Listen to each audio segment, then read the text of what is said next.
Hello. आज ना मी गेले होते साडी आणि ब्लाऊजसाठी फॉल आणि अस्तर आणण्यासाठी.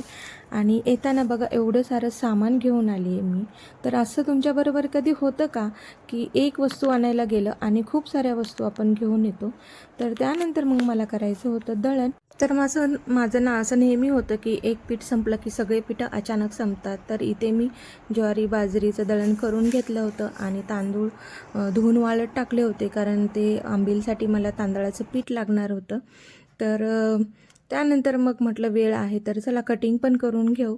हळदी कुंकू मला करायचं आहे, पूर्ण महिना होत आला आहे तरी अजून हळदी कुंकू माझं झालेलं नाही आहे. तर मग म्हटलं चला, घरात एक साडी होती तर त्याच्यासाठी एक फॉल आणि ब्लाऊजसाठी अस्तर घेऊन आले आणि मग कट करून घेतलं, कारण मग 2 दिवसावर हळदी कुंकू आले तर तयारी पण झाली पाहिजे. तर त्यानंतर मग मला लावायचं होतं दही. तर आधी म्हटलं दूध तापवून घेते आणि मग नंतर तर इथे दूध तापवायला सुद्धा ठेवलेलं आहे. दूध छान उकळते तर म्हटलं थोडंसं थंड झालं की मग दहीसुद्धा टाकेल, मस्त दही तयार होईल. आणि मग त्यानंतर माझं पीठसुद्धा इकडे दळून तयार आहे. तर मग चला भेटूया नेक्स्ट व्लॉगमध्ये. तोपर्यंत बाय बाय.